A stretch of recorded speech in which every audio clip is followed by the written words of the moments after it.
Fala pessoal, e aí galera, como é que vocês estão? Deixa eu jogar aqui um pouco pra cá, que eu acho que acaba ficando melhor. Beleza, tudo tranquilo? Então, hoje eu vou fazer uma reagir a um canal que eu encontrei do nada, sem querer, de repente eu acabei encontrando o canal, né? O YouTube recomendou pra mim. Eu ainda não sei exatamente do que é que ele tá falando no vídeo, mas vocês vão descobrir comigo. Vocês viram aí pela thumb, né? E tá falando do Aizen. Então, se tá falando do Aizen, tá falando de Bleach, se tá falando de Bleach, eu quero saber o que que é. Mas calma, que ainda vai rolar uma parada bem legal aqui. Se liga aí. 挽回残火の太刀挽回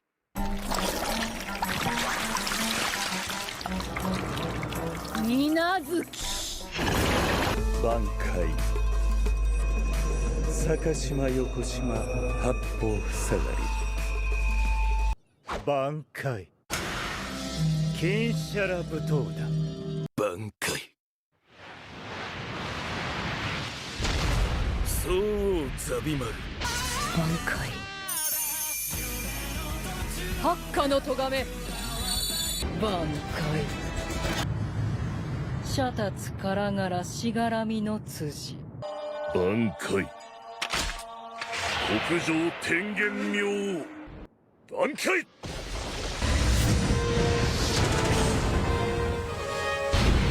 鉄拳差し風挽回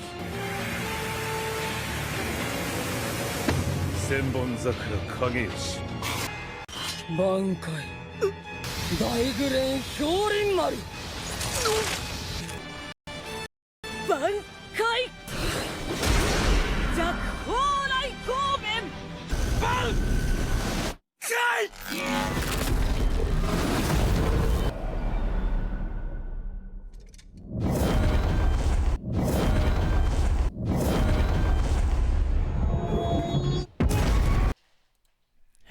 Rapaz, o negócio aí, show de bola, né, cara? Bleach é foda, vamos falar a verdade, né? Mas bem, é o seguinte, eu acabei descobrindo um canal pra lá de interessante que é esse aqui, ó.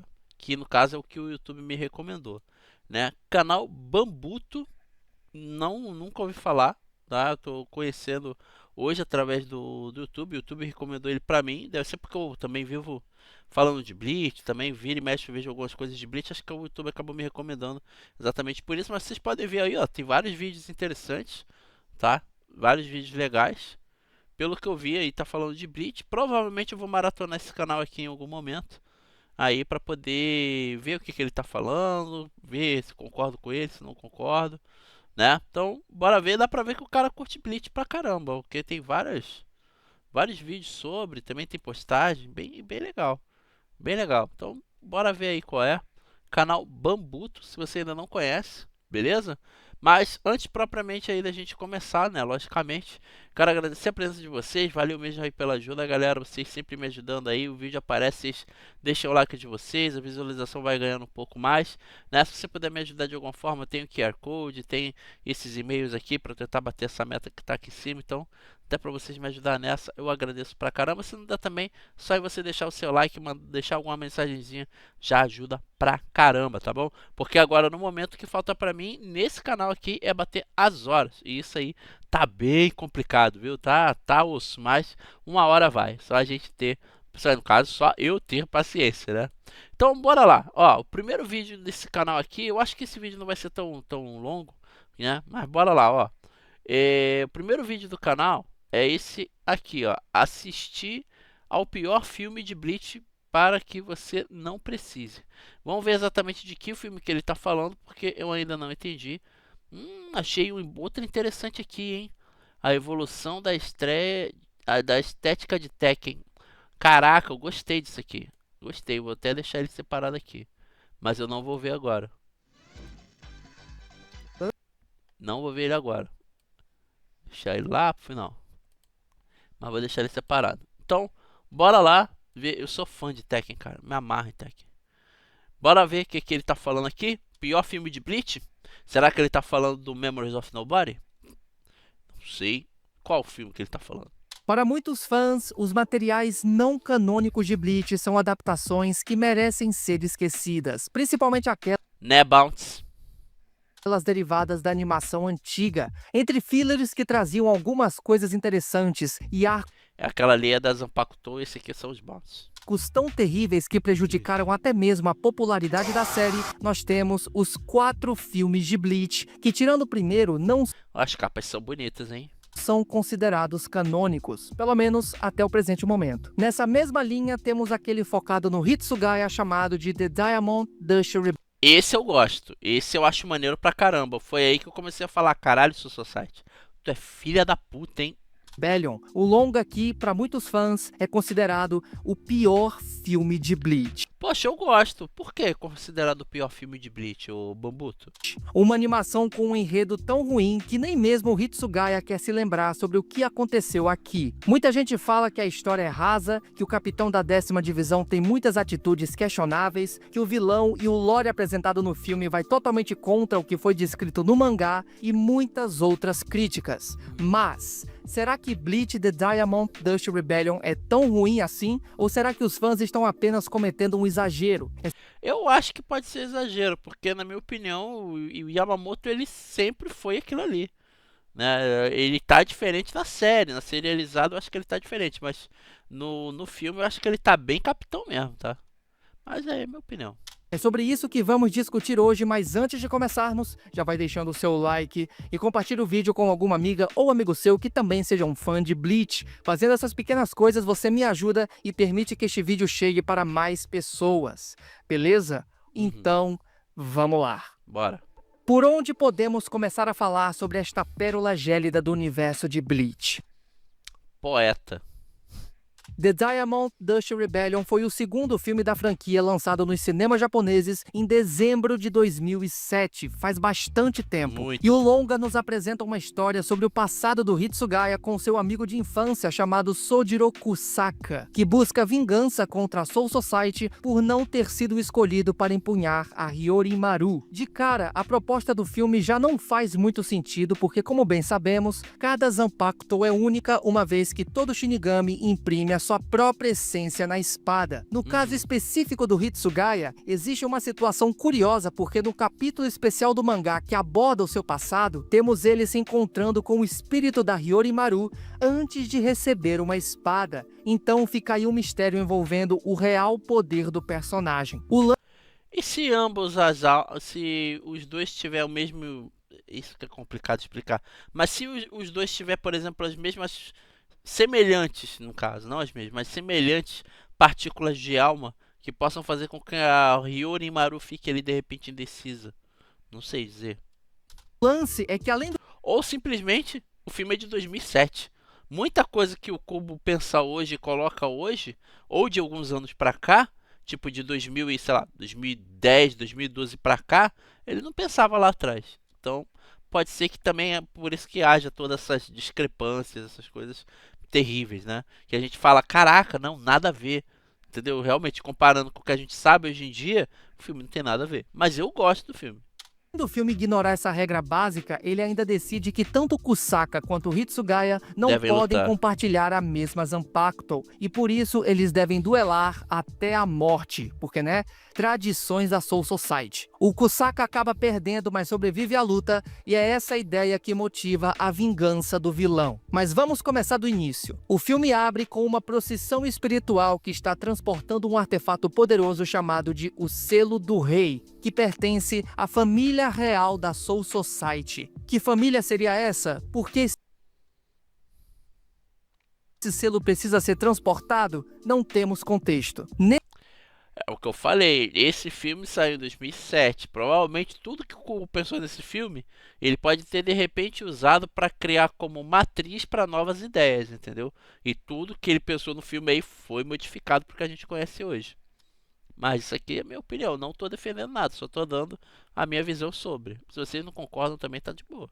Nesse evento, a 10ª divisão foi encarregada de fazer a segurança e quando a procissão estava nos arredores da cidade de Karakura, um ataque repentino surpreende os Shinigamis. Essa investida nos apresenta o Kusaka e suas duas subordinadas arrancares chamadas de Yin e Yang. Hitsugaya e Kusaka têm um breve choque de espadas e logo depois o vilão desaparece levando consigo o selo do rei. A Matsumoto então chama pelo seu capitão, mas o Hitsugaya só olha para ela com uma expressão triste e simplesmente some do mapa. Apesar de ser uma produção cinematográfica, fica bastante claro nesses primeiros momentos que a animação tem altos e baixos. É bem chato você ter alguns frames como esse super detalhados e logo em seguida partir para isso aqui. É realmente frustrante. Na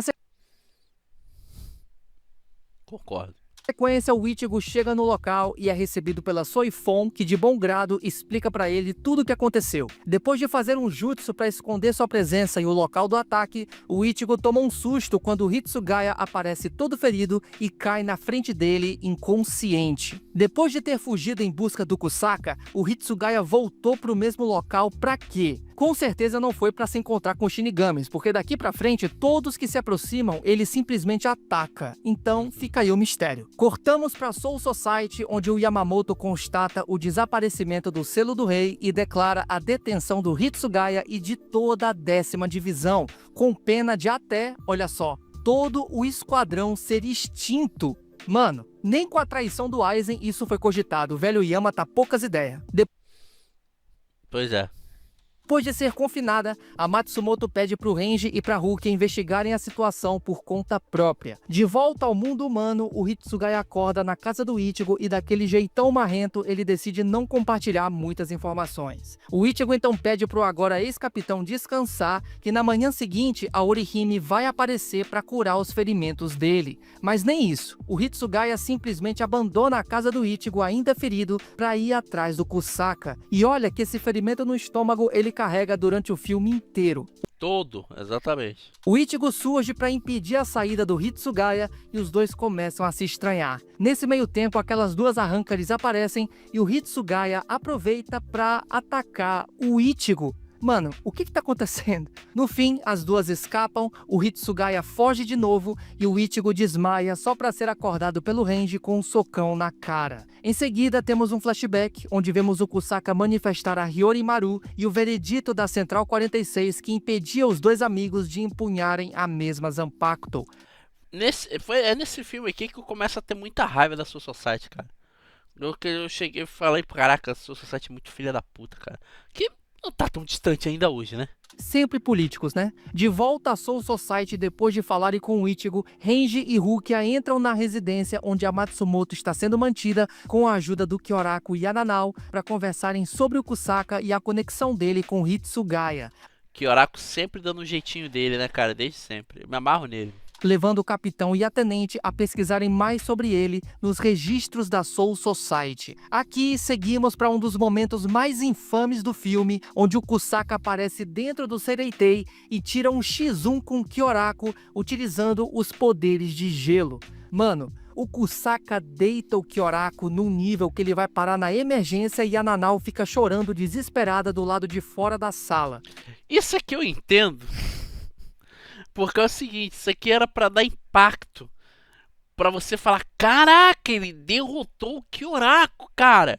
O cara que lutou ali, foi aprendiz do Yama. Porra! Entendeu? Era mais ou menos pra isso, pra causar impacto. Porque realmente, se você for pensar hoje em dia, tu fala, porra, impossível. E realmente é impossível. Como que a gente conhece de poder dele hoje em dia, é totalmente impossível. Isso pra mim é intancável, tá? Exatamente isso aí.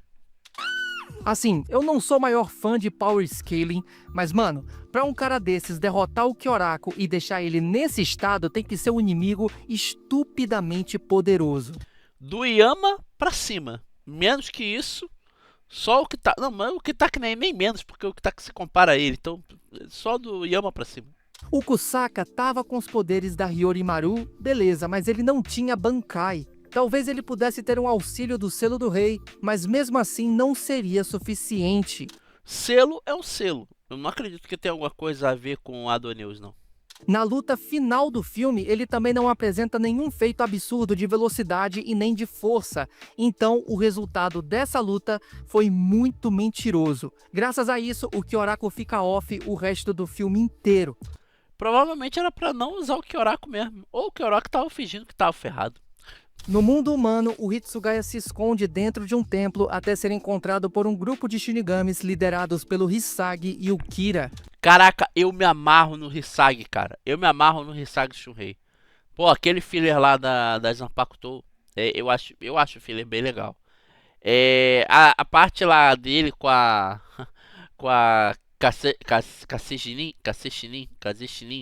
é muito do caralho, mano. Puta que pariu. Eu sou fã dele. Me amarro no Hisaki Shunrei. Mais uma vez, o Hitsugaya, mesmo ferido, avança contra todo mundo e acaba mais ferrado ainda. No dia seguinte, o Kusaka aparece no mundo humano junto das suas subordinadas e luta contra o Ichigo. Nessa troca de golpes, o Ichigo do nada ganha uma visão de todo o passado do Kusaka e entende a sua revolta com... Do nada, literalmente. Não tem por que ele ter tido essa visão aí. Ah não, peraí. De repente até teve, porque se ele tava com o selo do rei, Ichigo, selo do rei, Adoneus, Ichigo.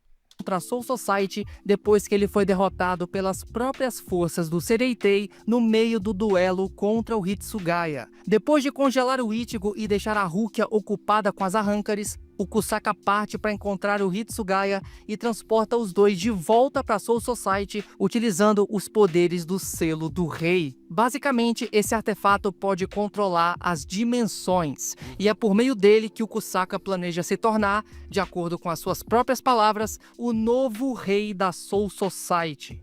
Selo, pra quem não sabe, não é um selo de colar, não. É aquela parada que normalmente eles usam lá no Oriente, né? Que... Carimbo. Pronto, é isso, é um carimbo, tá? O selo do rei, ele pega lá, coloca a tinta lá, o carimbo na tinta, pega o papel e carimba com o selo do rei, é isso, entendeu? Então, seria tipo um artefato, né? Beleza, né? Agora com os dois no topo da colina Sokyoko, o Kusaka revela que a sua alma sobreviveu depois de ser reconstituída no Ecomundo graças à luz do selo do rei, só para deixar os poderes do artefato ainda mais confusos. Para Então quer dizer que o selo do rei tava no Ecomundo?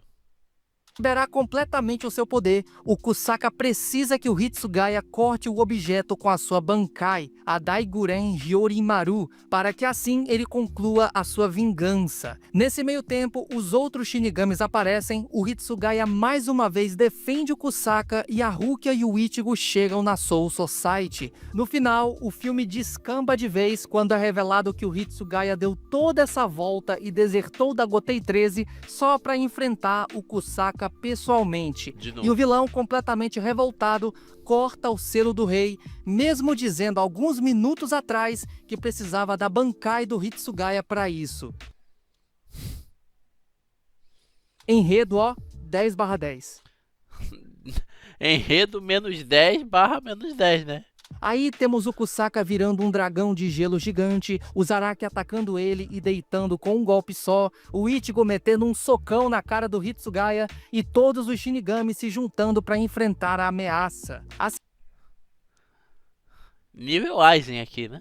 sequência de luta final é até interessante, com alguns fanservices como a Bankai do Ikkaku e o Zaraki voltando com tudo pra luta sem o tapa-olho, mas fora isso, eu não vi nada de muito surpreendente. No fim, aquelas duas Arrancares se transformam em estátuas enormes graças aos poderes do selo do rei, e o Kusaka é morto pelo Hitsugaya depois que o Ichigo destrói sua forma de dragão com o Getsuga Tenshou. Assim, apesar de eu ter passado a maior parte do tempo criticando, Diamond Dust Rebellion não é um péssimo filme. Eu acho a animação dele muito legal, por isso que eu gosto. Existem coisas legais aqui Mas enredo... e ali, como no momento de flashback onde o Ishin se emociona e abraça os filhos, mas o filme é repleto de inconsistências e falta de contexto. Quem são aquelas Arrancares que ajudaram o Kusaka? Por que elas estavam com ele? Como eles se conheceram? Por que o selo do rei só interage com a Hyorimaru? Como que o Kusaka precisava do Hitsugaya para cortar o artefato Mas ele cortou. e depois não precisava mais? Sabe, o enredo de forma geral é bem fraco. Em alguns momentos, a animação também não ajuda, com alguns frames tenebrosos e erros, como no momento onde o Hitsugaya tá sem o ferimento e na sequência seguinte o ferimento reaparece. Então é um produto raso que apresenta muitos conceitos interessantes, mas que não sabe desenvolvê-los. Mas é o que eu falei. Provavelmente a ideia que ele teve até aquele ano, sei lá, até 2007, né, 2008, era uma. Depois que ele de repente viu que algumas coisas no filme não tinham muito a ver, ele trocou muita coisa e usou de repente esse filme aí até como pilar para outras paradas, entendeu? Então, eu não sei dizer, mas eu acho que seria mais ou menos isso aí. De repente ele tinha uma ideia para Bleach, mas conforme as coisas foram avançando, ele começou a ter uma outra pegada. Enfim, essa é apenas a minha opinião e se você discorda, deixa aí nos comentários que eu adoraria saber quais são os seus pontos positivos. Comente aí também quais seriam os outros filmes que vocês gostariam de ver comentados aqui no canal, beleza? Eu espero que vocês tenham gostado do vídeo. Se curtiu o conteúdo, por favor, não esqueça do like. E se gostou de tudo que viu até aqui, se inscreva no canal e ative o sininho para receber as notificações. Me sigam no X/Twitter, onde eu posto muitas outras coisas sobre Bleach, e eu espero vocês num próximo vídeo. Aqui é o Matheus do canal Bambuto e até mais. Show de bola, canal Bambuto, então. Bora para outro vídeo dele aqui, ó. Provando que Fade to Black é o melhor filme de Bleach. Beleza, pelo título desse vídeo você deve estar se perguntando: ah, Matheus, como assim que Fade to Black é o melhor filme de Bleach? Você se esqueceu do filme do inferno que tem o Ichigo Vastolord? Ou o primeiro filme que tem a personagem da Senna e tal? E desculpa, gente, mas o terceiro filme de Bleach é o meu favorito e de acordo com a minha absoluta opinião é o melhor filme, beleza? Tá falando da Elite. Os caras conseguiram a proeza de trazer elementos do arco de invasão da Soul Society aliado a uma animação super caprichada, cheia de lutas bacanas, um pouquinho de carga dramática e conceitos muito interessantes que foram abandonados pelo Kubo. Ah, eu lembrei qual é esse aí, o das meninas, né? Os das gêmeas, eu acho. Além, claro, de ter aquela dose de fanservice para alegrar o coração de todo fã. Existe até uma mensagem muito legal que é passada ao longo do filme, junto Das crianças, nossa. de um elemento que ganha destaque só na Guerra Sangrenta dos 1000 anos, mas eu não quero me adiantar demais na introdução, então por favor, se você é fã do canal Bambuto, não esqueça de deixar o like, comentar e compartilhar, pois qualquer interação com o vídeo já ajuda demais. E se puder, também hypa o conteúdo para que ele alcance mais pessoas, beleza? Então sente-se, se acomode e bora falar sobre o melhor filme de Bleach, Desvanecer ao Preto. O enredo de Fade to Black se concentra em basicamente uma pergunta: o que aconteceria se Kutikirukia fosse apagada da existência? Esse é o ponto central que envolve toda a trama do filme e como os vínculos forjados entre os personagens podem transcender até forte. mesmo as memórias. Já é muito forte esse vínculo deles aqui, já é muito forte. Se eu não me engano, é nesse filme. Não, tô confundindo. Porque tem a cena lá do Ichigo encontrar a seda vermelha lá, mas ali é outra coisa. Acho que é no encerramento, se eu não estou enganado. Em um dos encerramentos. O longa começa no laboratório do Mayuri, onde ele está conduzindo mais um dos seus experimentos malucos. E em um dado momento, um dispositivo em forma de flor brota a partir do chão. O cientista, super satisfeito, se aproxima e coleta uma espécie de frasco brilhante que emerge do dispositivo, levando imediatamente à queda de energia. Enquanto o Mayuri sente a presença de alguém e começa a perguntar quem está ali, uma figura escura com uma foice enorme aparece do nada e passa a lâmina no pescoço do capitão. Nesse meio tempo, a Nemo chega e o Mayuri pira completamente, mandando ela se afastar e correndo em direção à sala de controle, levando até um tombo no meio do caminho. Claramente confuso e sofrendo de perda de memória, o Mayuri acaba encurralado e começa a gritar para Nemo se afastar dele. Nesse momento, a figura com a foice coleta o artefato brilhante que o cientista deixou cair e ativa o maquinário do laboratório, criando um colapso em toda a estrutura e levando o Mayuri a destruir o painel de controle com a Shisogi de Zou. A Zorra toda acaba alertando É muito foda o nome da espada dele, né? Ashizogi Shizo. o resto do Sereitei, que se dirige ao centro de pesquisa, onde todos observam o rápido colapso das partículas espirituais, que se expandem para fora do laboratório, criando uma nuvem densa que espelha um líquido branco que se transforma em cobras gigantes envolvidas em eletricidade. A situação escalou muito rápido. Enquanto isso, no interior do centro de pesquisa, Zaraki Kenpachi é o primeiro a chegar, e é muito engraçado que ele já mete pro Mayuri falando: ô, qual é, cientista? Finalmente Correto. endoidou de vez? O Mayuri, então, todo desengonçado, já libera a Bankai, e aí temos o nosso primeiro embate do filme, onde Zaraki tanca a investida do bebê gigante, mas acaba engolido pelo líquido branco. Cara, esse roteiro tá muito meme. Enquanto ondas de cobra gigante se espalham pelo Sereitei, a Rukia chega no local e questiona o que está acontecendo. E nesse momento, uma jovem das coxa grossa aparece flutuando. Uma jovem das coxas grossas. Pior que tá grossa mesmo. Dizendo que vai apagar a existência dela. A mesma figura com a foice surge novamente e, ao som de uma melodia suave, passa a lâmina no pescoço da Rukia, assim como fez com Mayuri. Nesse momento, algo muda na Soul Society e todos esquecem que a Rukia existiu. Enquanto o Sereitei é tomado pelo líquido branco, o rapaz com a foice e a jovem observam a situação e levam a Rukia junto com eles. No mundo humano, o Ichigo sente um breve desconforto e pergunta pro Kon o que ele tá fazendo. E ele responde que tá tentando decifrar a última mensagem deixada pela Rukia. O Kon é maravilhoso. O Ichigo pega o papel, observa e não entende nada. O Kon então briga com ele dizendo para não debochar da mensagem da Ne-san. E aqui o Ichigo pergunta: quem é essa tal de Ne-san? Nesse momento a gente percebe que até o Ichigo esqueceu da Rukia. Mas o Kon não, eu não lembro, tá, gente? Mas eu acho que o Kon não esquece porque ele é uma alma modificada. O Ichigo. No caso, uma Konpaku, né? Mas essa amnésia não dura por muito tempo, já que depois de adormecer, ele começa a lembrar dos momentos que teve com ela. Despertando no meio da noite e sentindo que algo está acontecendo com a Rukia, o Ichigo pega a mensagem com o Kon e se dirige até a loja do Urahara. E aqui é o momento que só as pessoas mais atentas vão perceber, que é o clima de desconfiança no local. A Ururu se assusta quando o Ichigo chama ela pelo nome e o Jinta no fundo fica olhando atentamente para ele. Guardem esse trecho que eu vou comentar sobre ele de novo logo.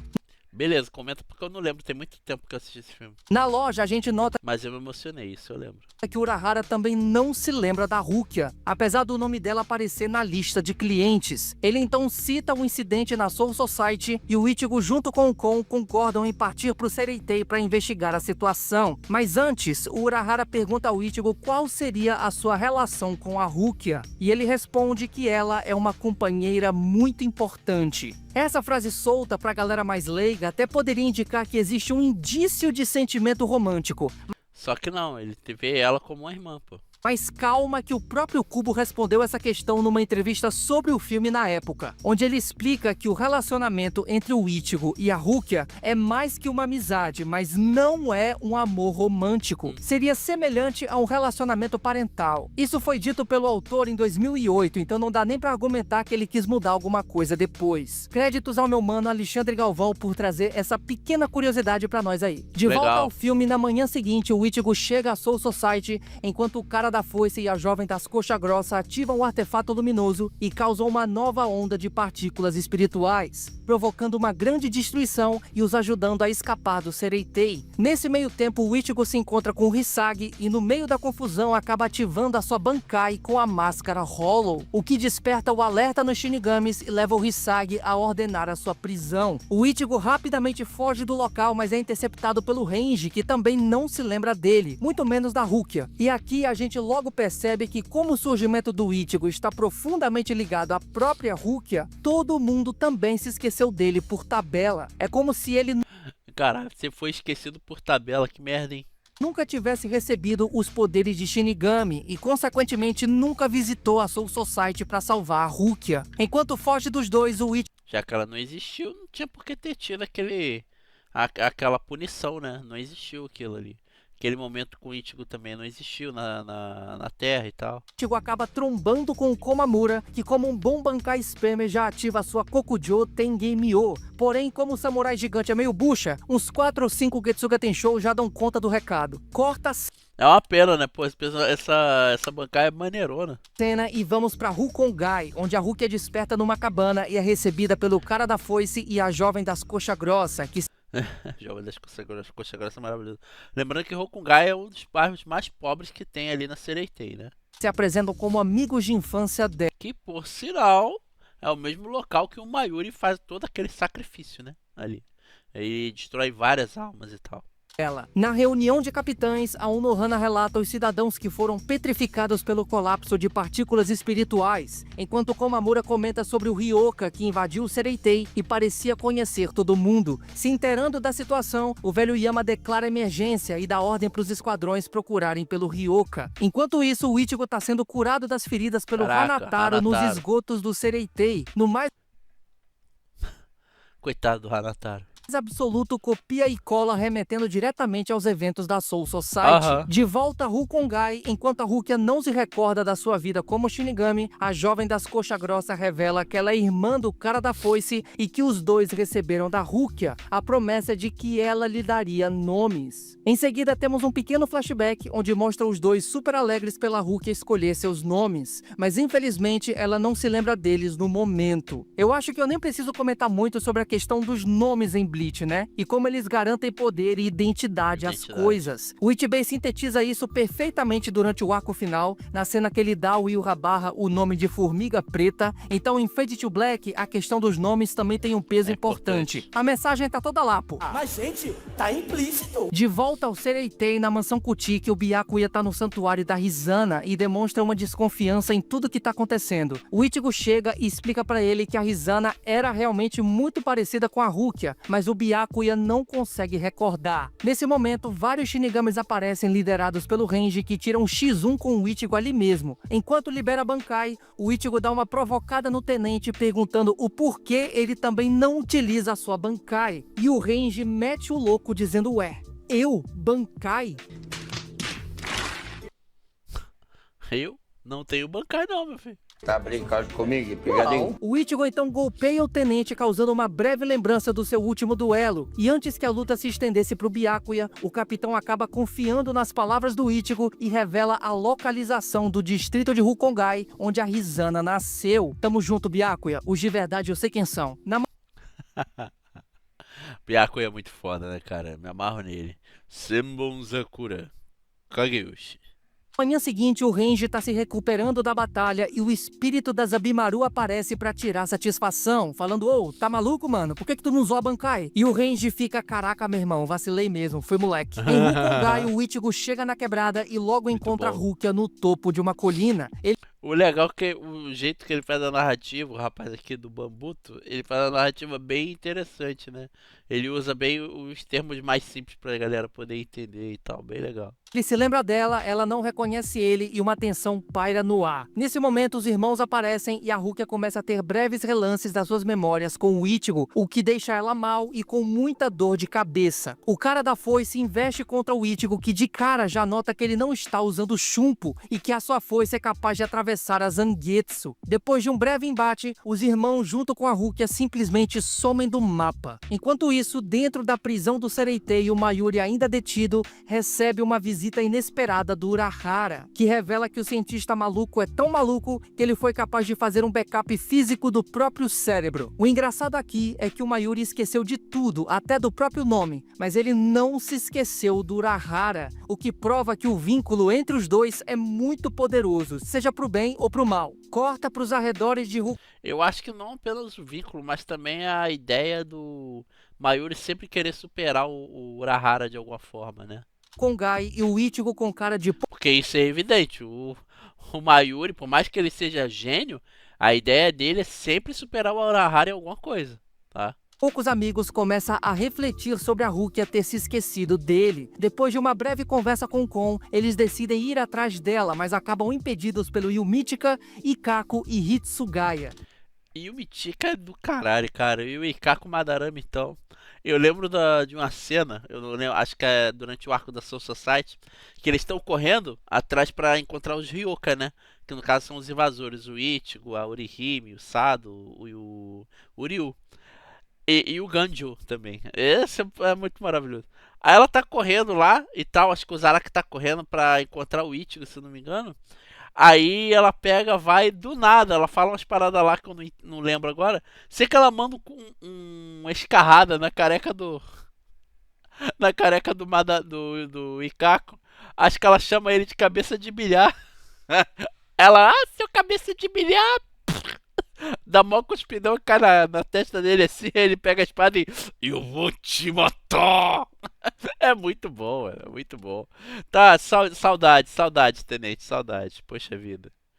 Ai, não vai mais voltar. E atiro, que pena.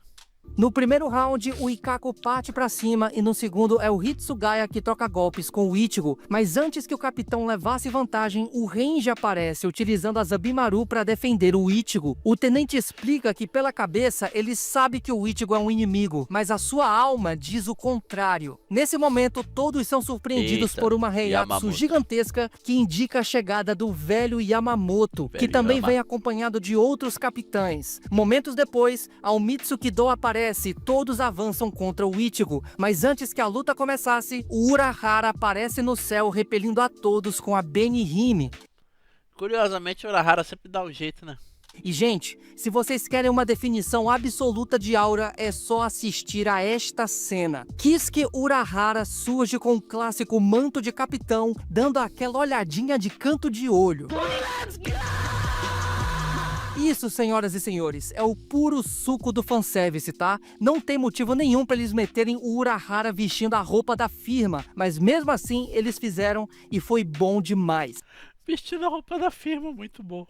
Em seguida, a Yoruichi aparece e Linda. os dois explicam toda a situação, enquanto o Ichigo e Renji se apressam para salvar a Rukia. A Yoruichi começa dizendo que todos ali sabem que alguma coisa tá muito errada, e que esse forte desconforto foi o que levou o próprio capitão comandante a sair dos seus aposentos para ir atrás de um simples Ryoka. Aí eu perdi no argumento. O Urahara então complementa afirmando que a memória de todos foi apagada, sendo essa a obra de um certo Hollow que ele mesmo pesquisou no período em que era capitão. O Urahara ele é foda, mas ele fazia umas paradas também debaixo do nariz de todo mundo, cara. E ninguém se ligava. Né, Yamamoto? Como, por exemplo, a Hogyoko. Basicamente, o Hollow podia se instalar no Compako e controlar esse corpo. No momento que o hospedeiro ficava fraco, o Hollow saía e procurava por outro. Mas o interessante é que esse Hollow também detinha uma espécie de foice, capaz de cortar memórias. Essa que foi responsável por eliminar todas as lembranças relacionadas à Rukia. O lance é que como o Ichigo está diretamente relacionado a ela, todos também foram incapazes de se lembrar dele, inclusive o próprio Urahara. É por isso que eu destaquei aquela cena lá no início, onde os dois estão conversando na loja. Ali, nem o próprio Urahara, o Jinta, a Ururu e a Yoruichi se lembram do Ichigo. Por isso o clima de desconfiança. É muito legal que quando você reassiste ao filme, acaba pegando esses pequenos entende. detalhes. Em seguida, temos outra cena muito legal, onde para localizar a Rukia, Ah, esse mesmo. Ele tem que encontrar os vários lenços. Tipo, não é lenço, mas é tipo como se fosse seda. São todas brancas e a dela é vermelha. E ele tem que agarrar pra encontrar ela. Deixa eu ver se é isso. o Ichigo apela para a técnica de Ireiraku, que apareceu lá no início da obra, Lá no onde início, ele visualiza aquelas fitas espirituais e Isso. descobre exatamente onde a Rukia está. Isso aí. E ela se encontra Muito legal. justamente no laboratório do Mayuri, para onde foi levada inconsciente pelos irmãos, que planejam através daquele artefato brilhante colapsar o local completamente, destruindo assim todo o Sereitei. Ichigo e Renji chegam ao local em grande estilo ao som de Number One, e todos enfim se encontram cara a cara.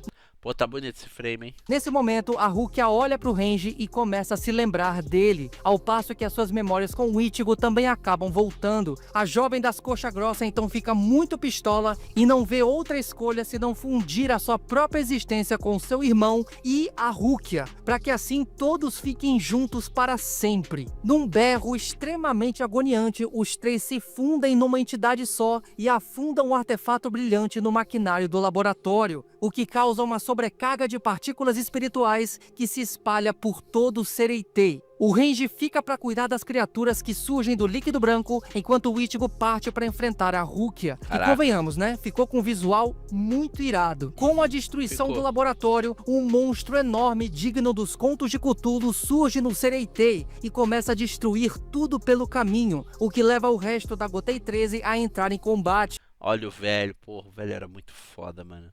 incluindo o próprio Yamamoto. É muito legal que praticamente todos os personagens têm a sua sequência de luta, mas eu queria destacar o breve momento do Kitaki e o Kyorako lutando Maravilhoso. juntos, além do Zaraki que mais uma vez só aparece no final perdendo o tapa-olho, e o Urahara que dá um show à parte, demonstrando várias técnicas da Benihime. O Benihime Aratami. cara nesse filme tá em outro patamar, bicho. É porque o Kubo já queria mostrar um pouquinho do que o Urahara era capaz na época. Depois veio a Guerra dos Mil Anos e o que vai vir depois agora aí, revelando que ele é o grande vilão da obra. Toda a sequência que aparece, ele tá incrível. A luta do Ichigo com a Rukia também tá excelente, com vários momentos de trocação franca de golpes muito bem animados. No meio do combate, o Byakuya aparece pronto para finalizar a Rukia e acabar com todo aquele sofrimento. Mas o Ichigo toma a frente afirmando que ela ainda está ali e que vai trazê-la de volta. Nesse momento, temos o sonho molhado de muitos fãs de Bleach, onde ganhamos um flashback do episódio 1 do anime, mas com uma nova animação e em formato 16:9. Sonho molhado foi foda, hein, Bobuto? Mas legal, concordo. Eu quero muito, cara, ver o início de Bleach de novo, mas numa qualidade muito superior, cara. Essa que tá agora na Guerra dos Mil Anos, por exemplo, seria excelente. Esse sendo um vislumbre do que poderia ser um remake de Bleach. Será que um dia rola? Ichigo e Rukia Tomara. então se chocam pela última vez e o nosso protagonista perfura seu peito compartilhando uma parte dos seus poderes com ela, assim como a Rukia fez com ele no início da obra. Uma luz super intensa envolve os dois e a existência dos irmãos finalmente se separam da Rukia. Depois de todos destruírem o Cthulhu, o Urahara chega ao local enquanto a Rukia corre em direção aos irmãos. E aqui descobrimos os eventos que levaram os dois a cometerem todos esses atos. Pô, isso aqui é muito triste. Voltando E toca aquela música do. Acho que é Something Belong. É. Tan, tan, tan, tananaran, tan, tan, tan. Nossa, essa música é muito triste, mano. ao passado, onde um Shinigami possuído pelo Hollow da Foice estava atacando os irmãos. A Rukia chega a lutar contra ele, mas acaba dominada pela criatura, que por pouco só não possuiu o corpo da Rukia graças à intervenção dos irmãos. Nesse momento, a Rukia, incapaz de reagir, apenas observa o Shinigami golpear fatalmente os dois. Urahara então complementa dizendo que ela não se lembrava do evento devido ao poder do Hollow que apagou essa memória. E informa ainda que, como um último ato de proteção, os irmãos permitiram que o Hollow da Foice os possuísse. Como já eram carcaças sem vida, a criatura escapou rapidamente para o Ecomundo, mas lá foram os irmãos que se apoderaram da consciência e os poderes do Hollow. É um caso semelhante ao que ocorreu com o Kaien, mas naquele cenário Kaien foi o Shiba. Hollow que tomou o corpo do Shinigami. Eu Sim. também queria destacar uma cena que eu achei um pouco chocante, que mostra as crianças naquela situação, momentos depois de serem atacadas. De volta ao presente, a Rukia finalmente se lembra do nome dos irmãos, com a jovem se chamando Homura e o cara Shizuku. Em seus momentos finais, Nossa, é aí. Tan, tan, tan, tanararam. É aí. os dois se despedem da Rukia e ela cai em prantos É muito enquanto a triste, chuva cara. desaba sobre o É Sereitei. muito Não triste. seria Bleach sem chuva, né? Mais tarde, o Ichigo encontra a Rukia e reflete sobre os vínculos forjados entre as pessoas e como esses laços podem até mesmo transcender a morte, onde mesmo que haja o esquecimento, em algum outro lugar, todos estarão juntos de novo. Bleach Fade to Black é um filme muito legal. Ele é Como eu bem falei no tocante, começo, é o meu emocionante. longa favorito da franquia. E se você assistiu até aqui, eu nem preciso dizer muito o porquê, né? A animação, o enredo e os vilões são muito bem apresentados e eu realmente não tenho muitas críticas a fazer. Até o ritmo do filme eu acho legal, então pra mim é 10/10. Eu espero que vocês tenham gostado do vídeo. Se curtiu o conteúdo, por favor, não esqueça do like. Pô, E dá se uma tiver interesse excelente- em mais conteúdo Uma excelente coisa de fundo aqui. de Bleach, se inscreva no canal e ative o sininho para receber as notificações, beleza? Obrigado pelo apoio. Aqui é o Matheus do canal Bambuto e até mais. Valeu, irmão. Você manda bem, cara. Parabéns aí. Bora aqui pra mais um. Esse aqui é Como Yuhabaha se tornou um vilão assustador à sua maneira. Bora lá. Quando o arco dos Arrancares chegou ao fim e Aizen Sosuke, o grande vilão de Bleach, foi derrotado e selado, Kubotaichi tinha uma tarefa bastante complicada pela frente ao desenvolver um novo vilão que fosse tão marcante e ameaçador quanto o Aizen. E ele conseguiu. Yhwach veio como um soco no estômago logo depois do arco dos Fullbringers, que ao fim da saga não representaram uma grande ameaça e nem foram tão impactantes para Soul Society. Dessa vez tínhamos um grande exército de Quinches, liderados por uma figura até então desconhecida para os leitores, que não tinha absolutamente nenhuma honra ou compaixão e que possuía como único objetivo apagar a Soul Society da existência. Yhwach é um personagem que chegou bastante tarde na obra de Bleach, mas que Soul Society Mamatekure Kurosaki Ichigo conseguiu conquistar o seu próprio espaço. Sua chegada impactante, objetivos e simbolismos representam muitos aspectos que foram apresentados ao longo do mangá. E aliando tudo isso à sua filosofia e comportamento, nós conseguimos compreender como as suas atitudes quase lhe trouxeram sucesso e o diferenciaram de Aizen, o tornando essencialmente mais brutal e assustador. Mas antes de começarmos a falar sobre tudo isso, eu já gostaria de pedir de antemão o seu like e o compartilhamento do vídeo para alguma amiga ou amigo seu que também seja um fã de Bleach. Caso esteja pelo celular, eu peço também o seu hype, que ajuda demais no engajamento e permite que a palavra do canal alcance mais pessoas. Só avisando que este vídeo terá spoilers sobre os eventos que ocorrem no fim do mangá, beleza? Então, vamos lá.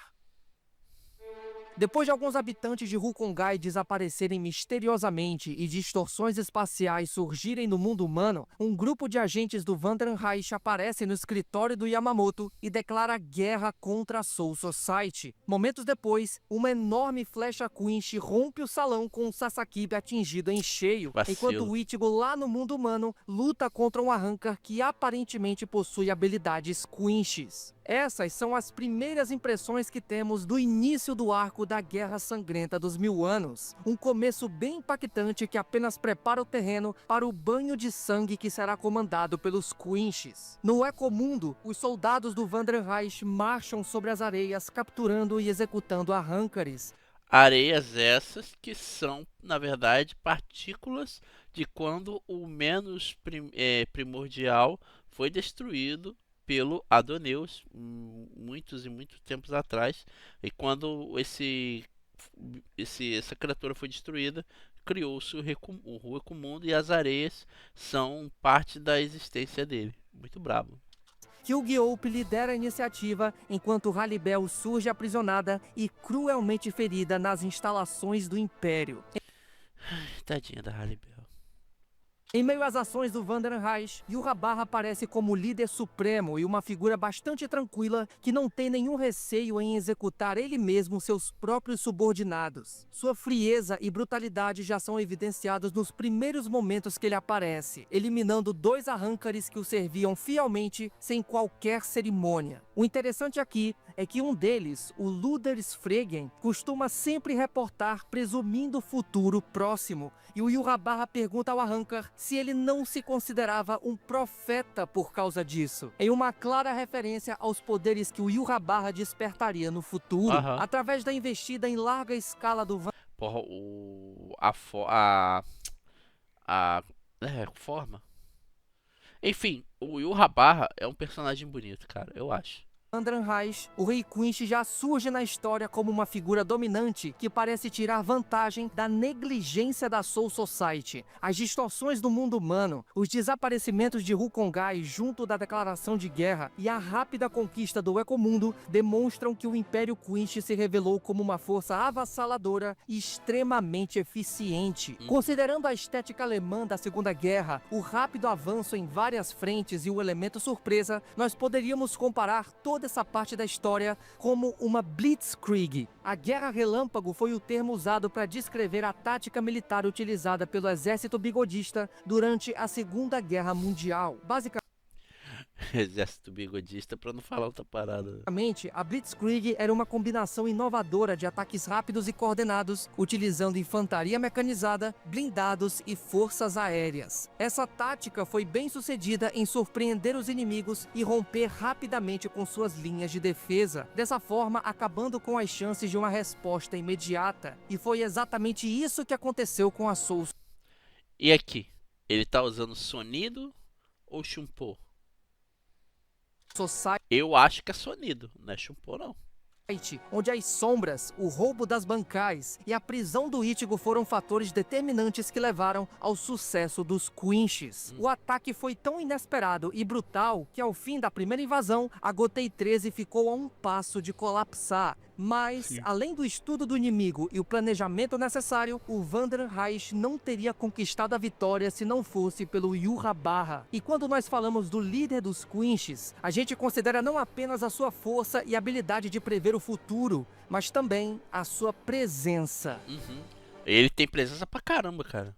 Um dos painéis gosto. mais marcantes do mangá inteiro pra mim é aquele momento onde o Yurabara se levanta do seu trono quando o Ichigo e a Orihime o confrontam no palácio. Só essa imagem, com ele falando pro Ichigo batalhar e toda aquela energia preta transbordando e escorrendo pela página, é genuinamente assustadora. A atmosfera ameaçadora e de vazio que o Yurabara traz, quando ele apresenta aqueles olhos e projeta a sua escuridão, evidencia que aquele deus que tá ali, ele não tá nem aí pra você, amigo. O ser mais poderoso desse universo, com a habilidade mais quebrada da obra, que é o All Might, simplesmente odeia tudo e não vê outra escolha senão acabar com a própria realidade, colapsando os três mundos. E assim dá origem à sua visão de universo, né?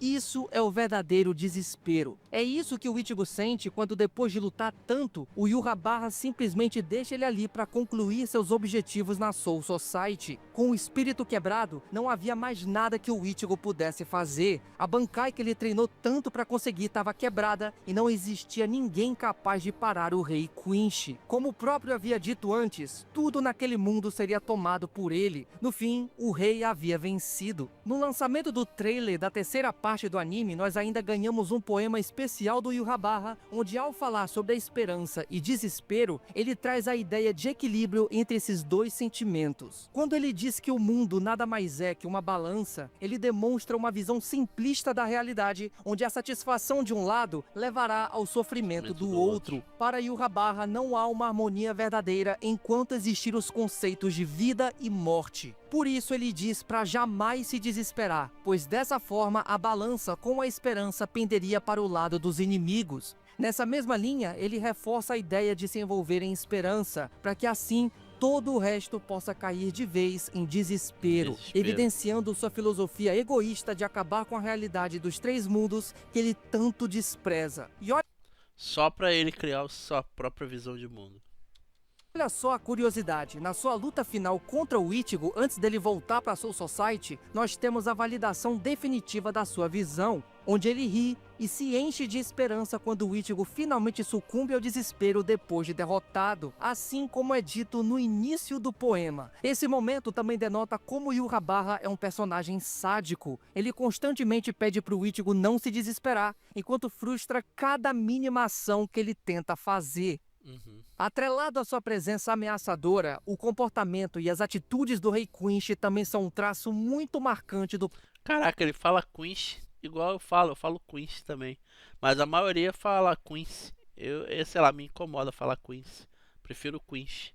personagem. Seria muito fácil pro Kubo criar um novo vilão com os mesmos trejeitos e postura do Aizen, pegando aquela mesma fórmula e mudando apenas a aparência e as motivações, mas o autor preferiu seguir uma linha completamente diferente. Muitos leitores podem apontar diversas semelhanças entre o Aizen e o Yurabara, mas se a gente observar um pouquinho mais a fundo, é possível notar duas condutas totalmente opostas. Através dos Kidous e a Kyoka Suigetsu, o Aizen tem a capacidade de finalizar rapidamente seus inimigos e luta com pouquíssimo esforço. Ele permite que seus subordinados lutem por ele e se dirige ao campo de batalha só quando restam poucas ou nenhuma outra opção. Essa postura normalmente traz a sensação de um personagem distante, como se o Aizen olhasse de cima e estivesse além de todos os conflitos. Sim. Já Yhwach é uma figura muito mais próxima. O Rei Quinch adota um comportamento mais combativo e energético que o Aizen,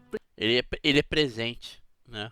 preferindo ele mesmo tomar a iniciativa. No seu Isso. primeiro embate com o Ichigo, o Julgran até se oferece para lutar, mas o Yhwach Ele faz questão permite. dele próprio enfrentar o protagonista. Isso. No confronto seguinte, o Rei Quinch também não coloca nenhuma imposição e luta novamente com o Ichigo, agora dentro do Palácio do Rei das Almas. O próprio estilo de luta é diferente. Enquanto o Aizen é mais analítico e lança golpes rápidos com a Kyoka Suigetsu, o Yhwach é muito mais bruto e físico. Um traço marcante dessa postura é ele frequentemente lutar com as mãos nuas, sempre agarrando e mantendo contato com seus inimigos. Foi assim na luta contra o Ichigo, onde ele agarra pela cabeça e afunda a cara dele nos escombros. Na segunda luta dele, onde o Yhwach mais uma vez pega o Ichigo pela cabeça. Contra o Ichibei no flashback, onde ele avança e o agarra pelo braço. E no confronto final contra o Ichigo de novo, onde ele segura o Getsuga Tenshou combinado com o Gran Rei Zero. Se vocês notarem, as mãos do Yhwach são um Sempre elemento vazias. que está sempre em destaque, como se através delas ele projetasse sua vontade de controlar e se apropriar de alguma coisa. Bem Toda essa notado, hein? estética de ameaça e dominação, onde ele surge estendendo a sua mão, pode simbolizar sua própria natureza divina, com ele oferecendo e tomando de volta o seu poder. Outro simbolismo bem legal seria a arte Manus Dei, que retratava as crenças judaico-cristãs antigas, onde a representação de Yahvé como uma figura humana completa era intolerável. Por isso, a ideia da mão era frequentemente usada para indicar uma bênção, aprovação ou intervenção. Olha aí as mãos. Olha, caraca, Mimi Hag-sama, ele ia falar disso agora. E a outra mão lá.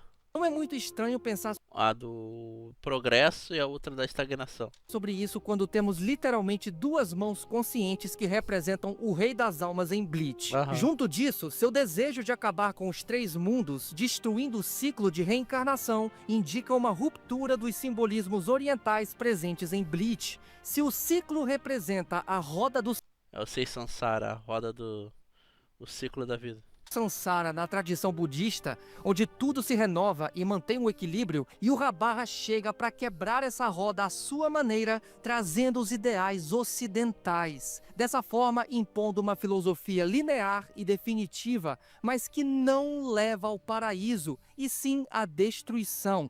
Além de toda a questão simbólica e religiosa por trás de uma figura divina, Yhwach também carrega o aspecto de um guerreiro conquistador. Seja no passado, onde ele subjugou várias tribos de Quinches, ou no presente, quando invade a Soul Society, Yhwach se comporta como um senhor da guerra. Um líder Conquistador. tirânico que, diferente do Aizen, não tem receio de adentrar no campo de batalha e sujar as mãos. Aham. E o engraçado de se observar é que ele conserva um apreço pelos seus subordinados até a página 2. Até a página Já que no momento que ele derrota Boa. o Ichigo no Vavelt, ele termina de absorver seus poderes, levando à derrota do Gerard e do Julgran, que aliás foi dito ser a sua outra metade. No fim, nada mais importa ao Ficou mais Yhwach forte. senão a completa aniquilação dos três mundos, assim criando uma realidade caótica e solitária, livre do medo da morte, porque nela não haverá mais vida para temê-la. O egoísmo supremo de um Deus que odeia a existência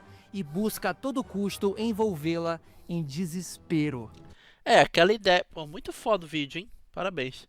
É aquela ideia do Deus ver a humanidade como insetos, né? Germes, micróbios, esse tipo de coisa, né? De tão poderosos que eles são, de tão divinos, né? Então essa ideia, essa visão do Yhwach é muito legal, cara. Pra um vilão é excelente, na minha opinião.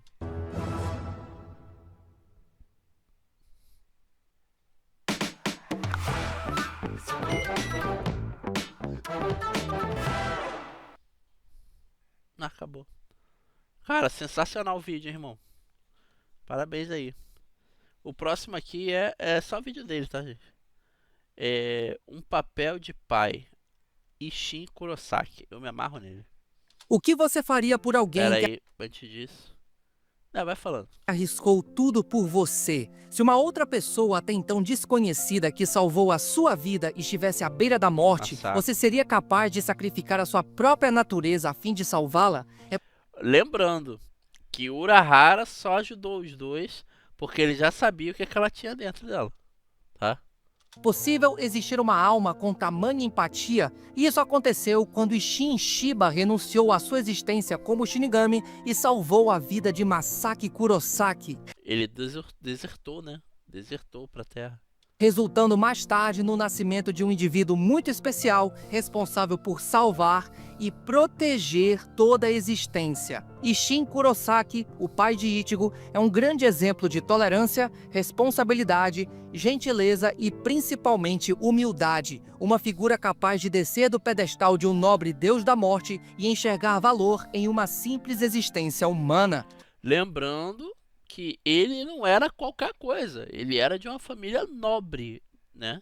Alguém que não apenas deixou para trás toda uma vida de conquistas e prestígio, mas também foi conforto. capaz de educar e transmitir todas as suas virtudes para os seus próprios filhos. Aqui é o Matheus do canal Bambuto e dessa vez vamos falar um pouquinho sobre o Isshin, que embora possua um papel secundário na obra de Bleach, com certeza é um personagem que carrega muitas lições valiosas e sacrifícios escondidos por trás de um alegre sorriso. Mas antes de começarmos, eu já gostaria de foda. pedir de antemão o seu like, se possível, Já e o deixei. compartilhamento do vídeo para alguma amiga ou amigo seu que também Depois eu seja um faço. fã de Bleach. Vídeos como esse demandam bastante trabalho e eu espero contar com seu apoio Sei na como divulgação desse conteúdo. Beleza? Sei mesmo. Então, vamos lá.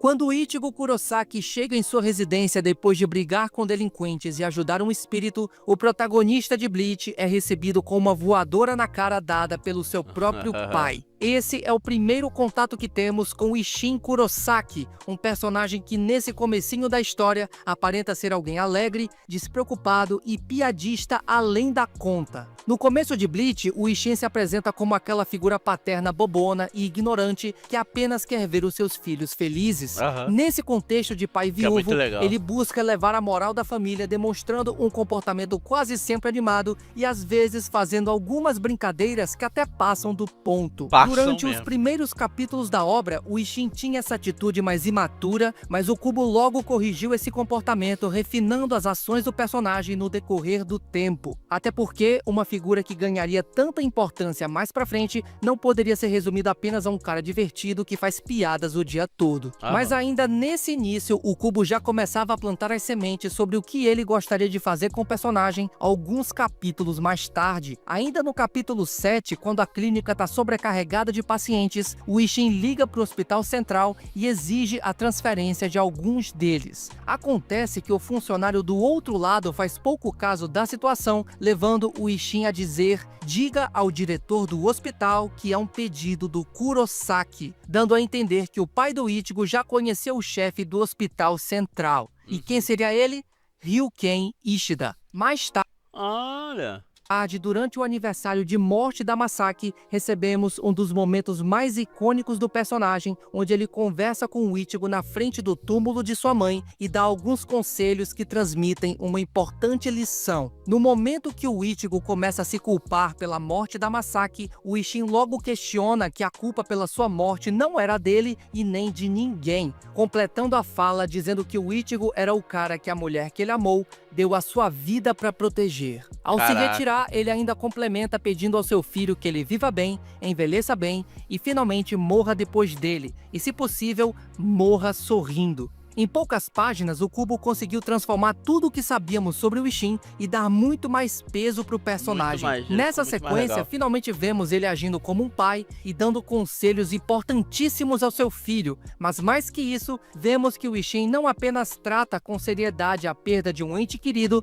mas ele também respeita o tempo do Ichigo. Não vamos esquecer que, de certo modo, existe sim um responsável pela morte da Masaki, o Mas é o Yurabara, Yurabara. quando ele conjurou o Aushvelen. No contexto da trama, o Ishin poderia muito bem despejar toda a verdade na cara do Ichigo e esperar que ele assimilasse tudo de uma vez. Mas esse não era o momento. O Ishin sabia a hora certa de falar a verdade, e isso só poderia acontecer quando o Ichigo descobrisse quem ele realmente é e juntasse todas as peças que compõem o seu próprio ser.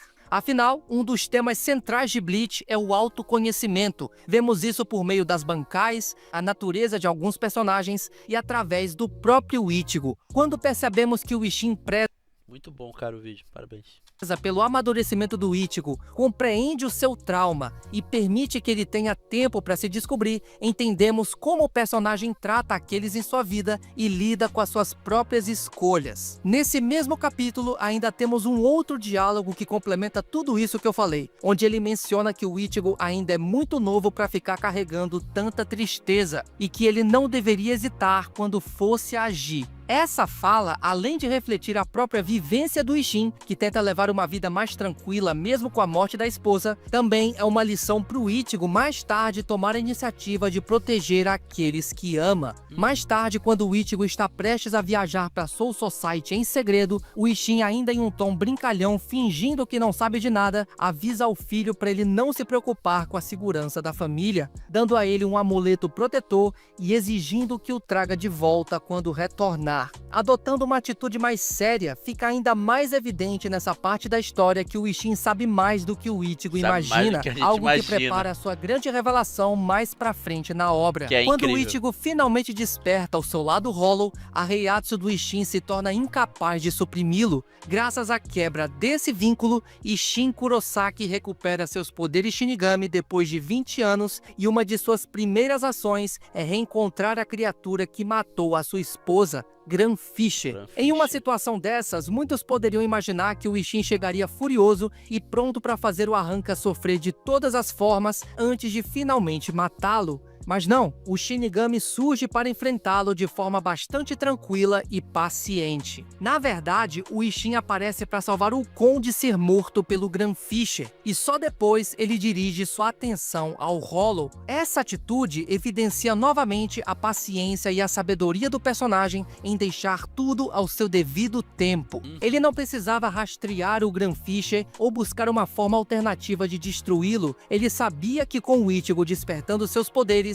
mais cedo ou mais tarde, o vínculo que ligava o seu Gigai ao Hollow interior do Ichigo seria quebrado, e que assim ele poderia finalmente encarar a criatura que matou a sua esposa. Quando esse encontro enfim acontece, tudo se resume a um único golpe rápido e preciso, encerrando de vez com a existência do Granfisher. Logo depois, o Urahara aparece e questiona o Ishin se a vingança o deixou melhor. Ele confirma, mas reflete dizendo que nunca guardou rancores e que a única coisa que ele se arrepende é não ter conseguido salvar a Masaki naquela noite. Desse ponto em diante, o personagem tem uma mudança sutil de comportamento, deixando um pouco de lado as piadas infantis e exageradas e se tornando mais contido e uma espécie de cúmplice das suas próprias filhas. Ele vai ficando mais foda, o Ishin. Em especial da Yuzu, onde ambos compartilham vários momentos divertidos. Durante o arco da Guerra de Karakura, o Ishin finalmente revela sua natureza Shinigami ao Ichigo depois de cortar a fala do Aizen sobre as suas origens. Seria especialmente traumático para o Ichigo se ele soubesse tudo sobre o seu passado através da boca do Aizen, ainda mais naquele contexto onde o vilão estava em total vantagem. Quando os dois Shinigamis têm um breve momento de diálogo antes de lutarem, o Ishin se surpreende quando o Ichigo entende o seu lado como pai de não ter dito toda a verdade antes, e que ele esperaria a hora certa quando o Ishin finalmente se sentisse confortável. Muito legal o entendimento deles, né?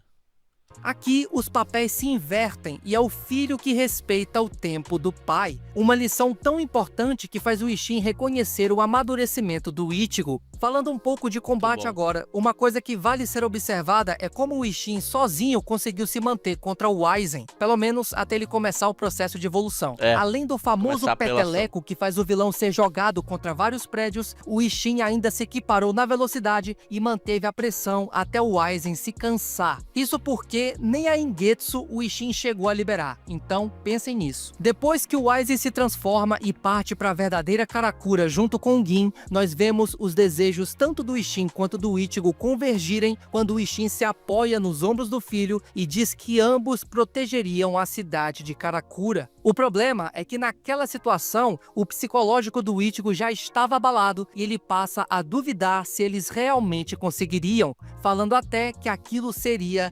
impossível. Bastou o Ichigo dizer isso pro Ishin perder completamente a cabeça e ficar extremamente bravo. Aqui a gente percebe que não apenas o Ichigo herdou do seu pai essa necessidade de proteger aquilo que ama, mas o Ishin também não consegue conceber como o Ichigo viraria as costas para um momento de tamanha importância. Indignado, Até porque as irmãs dele estavam lá, né, em Karakura. o Ishin dá uma lição de E os moral amigos? falando: "Ô, você vai sentar aí e ficar chorando de novo porque não consegue salvar ninguém?" Essa fala remete diretamente ao que os dois conversaram lá atrás no túmulo da Masaki, onde o Ichigo se culpava pela morte da mãe. Vendo que o seu filho jamais se perdoaria caso deixasse de proteger a cidade de Karakura, o Ishin força o Ichigo a abandonar sua descrença, Mizuiro. citando que as pessoas que ele mais ama irão morrer nas mãos do Aizen. Isso é o E é mesmo. suficiente para o Ichigo cair na real, levantar a cabeça e falar: "Pai, abra o Senkaimon." Mais tarde, na saga Fullbring, o Urahara faz um importante questionamento ao Ishin se ele estava certo em ajudar a devolver os poderes de Shinigami pro Ichigo. E aqui eu não preciso nem dizer, né? O cara conhece o filho que tem. Durante o arco da Guerra Sangrenta dos 1000 anos, nós mergulhamos no passado do Ishin e descobrimos como aconteceu todo o seu Muito legal. relacionamento com a Masaki. É muito legal essa história deles, cara.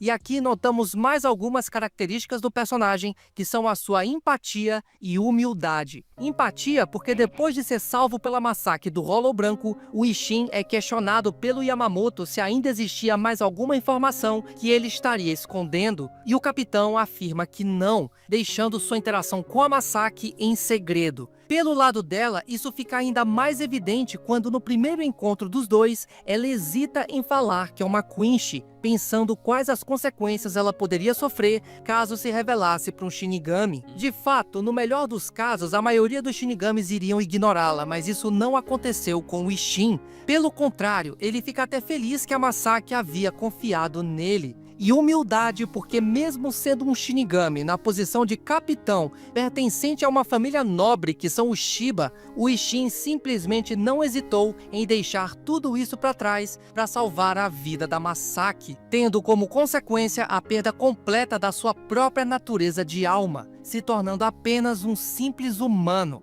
Quer uma prova de amor maior que essa? Esse ato também demonstra como o Ishin enxerga valor nas pequenas coisas, e não faz distinção entre quem é Shinigami e quem é Quincy. Pro personagem, não importa que os dois grupos tiveram uma guerra no passado, e sim quem são as pessoas agora. Um pensamento muito parecido com o Souken, que também prezava pela cooperação Caraca. entre os Shinigamis O avô e os destino. Quinchys. Depois de virar um humano, o Ishin precisou voltar ao básico para se adequar ao seu novo mundo. E vindo de um ex-capitão da Gotei 13, era de se imaginar que ele buscasse trabalhar com algo relacionado às suas aptidões com a espada ou artes marciais. Mas ao invés disso, ele procurou ser médico e cuidar de outras pessoas. Mais um aspecto nobre da sua personalidade. Sim. Posteriormente, ele e a Masaki se aproximam até que os dois se casam e finalmente constroem uma família. O amor do Ishin pela Masaki é evidenciado em diversos momentos ao longo da obra, mas uma fala que sintetiza muito bem toda essa relação é quando ele diz que a Masaki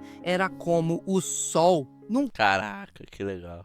quadro muito legal que faz uma referência direta ao painel desenhado pelo Kubo lá no capítulo 19, o Ishin fala que ela atraía, perdoava e brilhava sobre tudo, com ele estando muito feliz, apenas orbitando ao redor dela. Essa Legal. ideia de Sol e órbita também faz referência ao subtítulo do capítulo 533, intitulado A Gravitação, onde o Ishin volta para Soul Society e fica pensando na Masaki. Como ela é o Sol e o Ishin orbita ao seu redor, ele se sente atraído por ela e decide retornar ao mundo dos vivos. A fala Caraca. sobre a Masaki ser o Sol também referencia o poema apresentado no volume 60, que cita a presença do pecado. Essas duas linhas ganham ainda mais sentido no anime quando o poema é dividido entre o casal. A Masaki dizendo: Você, sem pecado, é como o sol, pode ser uma referência ao fato do Ishin ter deixado para trás sua existência como Shinigami, enquanto o Ishin falando,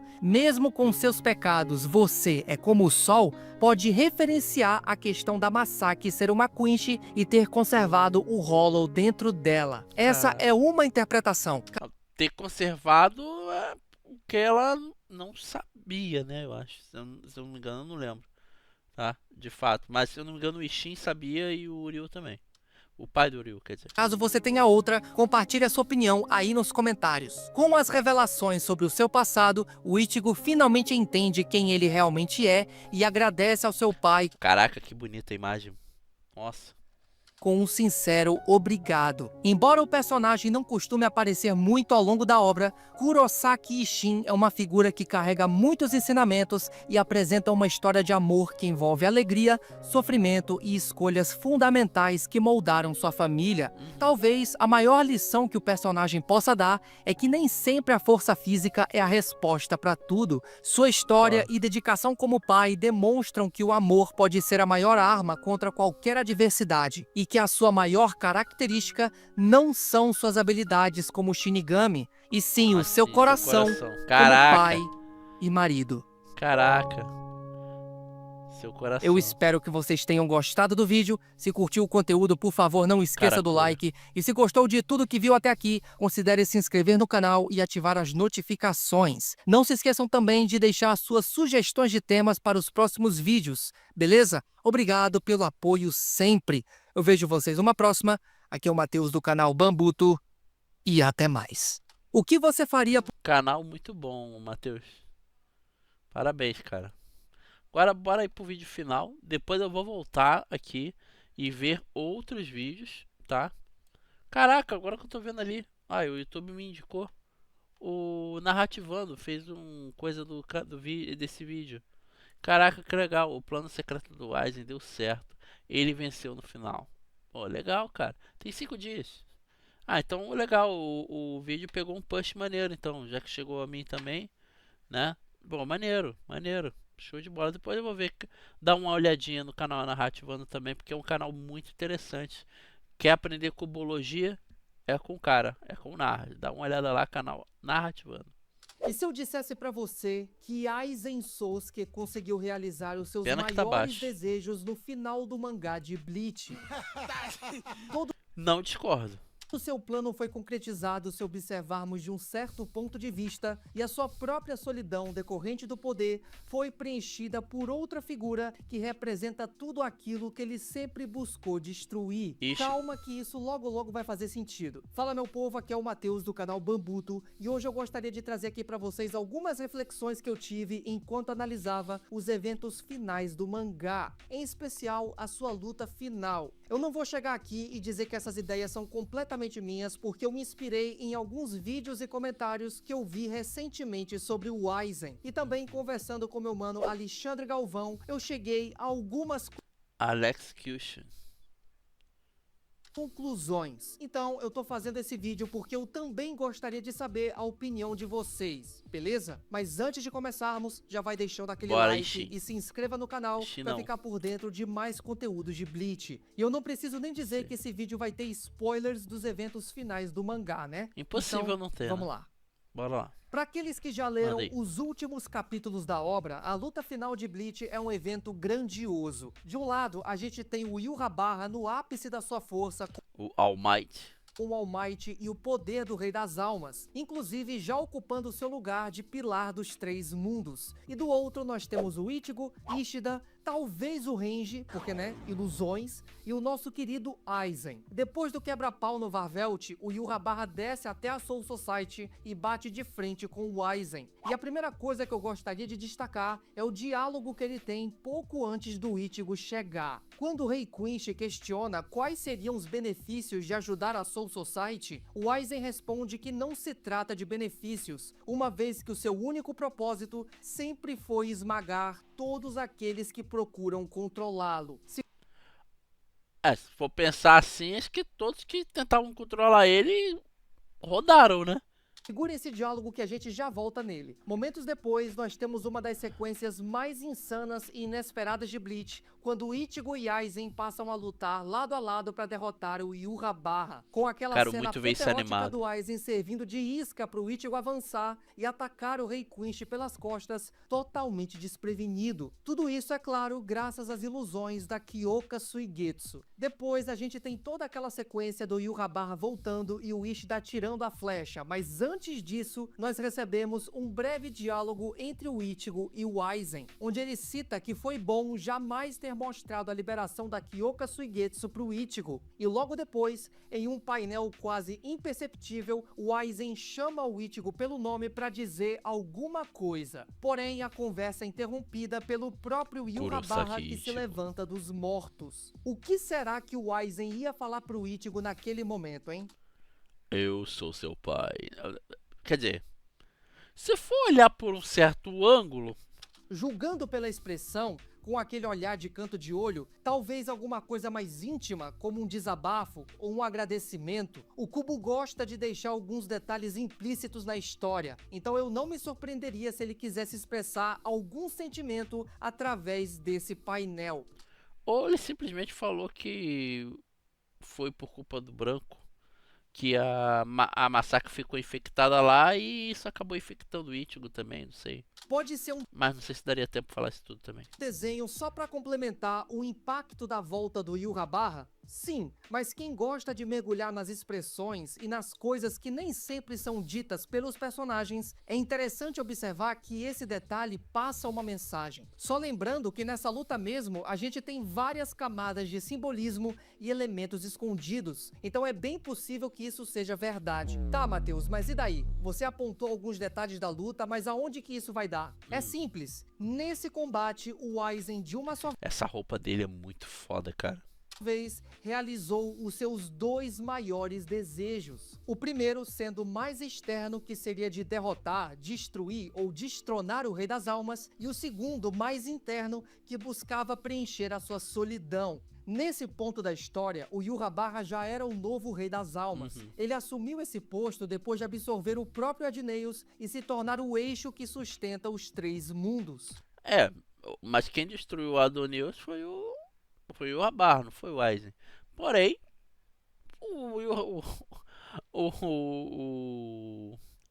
Rei das Almas foi destruído, né? Então, Isso fica mais evidente quando na própria luta final, enquanto todo o combate acontece, as ondas negras começam a consumir toda a Soul Society e colapsar os três mundos. Tudo Caraca. tá se acabando porque o Yhwach Muito decidiu brabo. unificar a realidade e acabar com a morte. E qual era a intenção do Aizen? Forjar o Ouken sacrificando as almas de Karakura. O objetivo final era acabar com o Rei das Almas.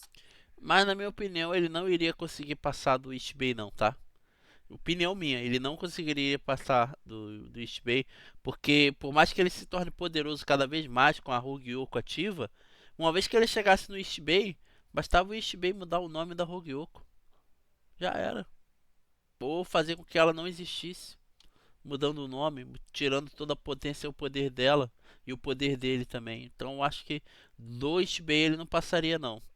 Talvez dos outros, talvez, eu não sei também. Mas do East Bay com certeza não passaria. Mas é minha opinião. Vocês têm a opinião de vocês, manda aí no comentário aí. Lembram do diálogo que eu mencionei? O seu único propósito sempre foi esmagar todos aqueles que procuram controlá-lo. Sendo o Yhwach o próprio Rei das Almas, o Aizen concluiu esse objetivo. É. Beleza que não foi exatamente não foi ele ele. que fez isso, mas os seus atos foram fundamentais para a derrota do Rei Quinch. Lembrando que o Yamamoto também foi destruído, que o Yamamoto também podia controlar ele. A galera da Central 46 provavelmente também foi destruída de novo. Sempre é, né? Agora o seu desejo mais interno. Lá atrás, quando o Ichigo Encontraram luta o igual, contra né? o Aizen, ele fala pro Urahara que enquanto trocavam golpes, ele sentiu solidão na espada do Isso Aizen. é no final um já. vazio que o levou a procurar por outros seres poderosos, capazes de ver as coisas a partir da sua perspectiva. Mas por que será que o Aizen é tão poderoso? Por que ele é tão forte? Será que ele tem algum tipo de partícula do Rei das Almas também dentro dele? Será que ele é uma Compacto mega modificada com alguma coisa referente do Rei das Almas? Será que ele é uma Compacto criada pelo Urahara a fim de testar a Hogyoku em algum momento? Não sei. Teorias, teorias. Nessa luta final, quem preenche essa solidão é o próprio Ichigo lutando junto com o Aizen. Aham. Ele permite que a sua Tornou-se maior igual, né? criação, que o enxerga como um igual, batalhe ao seu lado, a ponto de usar o seu próprio corpo para permitir que o Ichigo tivesse sucesso. Observando de uma perspectiva mais simbólica, é como se o Aizen tivesse atingido a iluminação. Ele finalmente preencheu legal. o seu vazio ao considerar o Ichigo como alguém que o compreende. Lembrando que essa parada de iluminação vem do budismo, né? E o mais interessante disso tudo é que o Ichigo seria o principal candidato a substituir o Rei das Almas. Sim. Então é só ligar os pontos. O Aizen criou uma relação justamente com a figura que representa tudo aquilo que ele buscava destruir. É cinema demais. Mas calma que eu também não tô dizendo aqui que o Aizen vai ficar do bem a partir de agora, tá? Não é isso. A conquista dos seus desejos não significa necessariamente que ele vai mudar a sua índole. E muito se falou sobre desejos, né? A realização das suas vontades. E agora eu pergunto, qual é o artefato apresentado na obra que está profundamente ligado a esse Hogyoku. tema? Exatamente, a Hogyoku. Visto que o Aizen se fundiu ao orbe, a gente poderia considerar que o artefato agiu para realizar os seus maiores desejos, Aham. que seria derrotar o Rei das Almas e preencher a sua solidão. A Hogyoku leu e compreendeu o coração do Aizen, então ela trabalhou para colocar o Ichigo e o Yhwach no seu caminho. Sim. A gente até poderia ir mais longe e dizer que o motivo do Aizen ter ficado ainda mais forte no Mugen foi graças a Hogyoku para que ele fosse capaz de lidar com o Yhwach no futuro. Não, mas no Mugen, a Hogyoku estava desativada. Tanto que quando ele é preso pelo Urahara lá naquele selo lá, e ele tá na cadeira, a Hogyoku não existe, ela já não fornece mais desejo para ele. E a cadeira também ela tem um dispositivo lá que impede que o Aizen mantenha toda a sua força. Ou seja, é como se ela drenasse a força dele. Só que não adiantou porra nenhuma, porque o cara é apelão pra porra ainda. Mas eu acredito que isso tenha outras explicações envolvendo as próprias capacidades do Aizen. É difícil a gente cravar qualquer coisa sobre ele porque as informações mais íntimas do personagem são escassas ou muito implícitas. E ainda bem, porque quanto menos informação sobre ele, mais interessante o personagem se mantém. Mas eu acredito que é isso Minha que opinião. torna o Aizen um vilão tão maneiro. Agora Aham. eu realmente gostaria de saber a opinião de vocês. Eu viajei demais nessa explicação. Não, viajou Faz não. algum sentido? Faz Será que pra a caralho. intenção do Cubo era realmente essa? Deixe aí Não nos sei. comentários. Eu não sei porque até onde eu posso lembrar, o real vilão da história de Bleach não era o Aizen, era o Urahara. Ele queria colocar o Urahara como vilão. Só que alguma parada aconteceu, eu acho que o alto carisma também que o personagem passava e a galera começou a gostar dele, ele mudou a visão e o Aizen se tornou o vilão, né? Só que eu ainda acredito que ele tem planos pro Urahara se tornar o vilão. Entendeu? Mas o Aizen é fantástico, cara. Ótima análise dessas ótimas ideias, tá, cara? Parabéns. Que eu quero muito entender o que vocês pensam sobre tudo isso. Esse foi um vídeo mais Excelente. curtinho, porque o vídeo passado teve literalmente 3 horas de duração. Então, se puder, assiste lá e apoie, porque deu muito trabalho e eu ficaria Bleach Third Phantom é uma joia esquecida dos RPGs de anime. Vou dar uma olhada depois. extremamente agradecido, beleza? Obrigado pelo apoio. Aqui é o Matheus do canal Bambuto e até mais. Mandou, mano. Então é isso aí, galera. Canal Bambuto. Vocês ainda não conhecem? Conheçam. Canal legal pra caramba. Eu gostei pelo menos. Tá? O cara manda ver. Manda ver. Eu gostei muito desse vídeo dele aí do Aizen, cara, agora. De verdade. Gostei bastante. Então conheçam aí o canal Bambuto. Dá uma moral pro cara lá. Não se esquece de deixar o comentário. Curtir também. Hypar se você tiver no celular. Hype o vídeo também pra ajudar. Beleza? É fundamental. Até lá, então, até o próximo. Obrigado aí. Não esqueça de comentar, beleza? Se der pra você me ajudar também hypando, eu agradeço pra caramba. Valeu, pessoal. Até a próxima. E ó, pra mim o Aizen é o melhor vilão da obra de Bleach, cara. Até então. Eu gosto do Yhwach, gosto pra caramba do Yu Habarra, mas é que ele é apelão, né? O Yu Habarra é apelão. Mas sei lá, o Aizen ele tem uma coisa que eu acho que o Yu Habarra não tem, duas na verdade. A primeira é o grande carisma que o Aizen tem. O Aizen tem um carisma imenso, né? O vilão. E outra é tempo. O Aizen teve tempo pra ser trabalhado. Já o Yu Habarra não teve, né? Não teve o tempo que ele, na minha opinião, ele precisaria ter pra galera poder entender o vilão melhor, de repente até passar a gostar dele também, como muita gente gosta do Aizen, mas eu acho que o tempo também acabou ferrando um pouco a ideia do Yu Habarra, entendeu? Mas de repente eu tô errado, mas eu acho que se o Yu Habarra tivesse tido um pouco mais de tempo, sabe, fosse melhor trabalhado, acho que ele seria ainda mais foda do que a gente vê hoje em dia, entendeu? Mas sou eu falando quem sou eu, né? Então, valeu pessoal, até a próxima. O que você acha? Mande aí nos comentários. Valeu!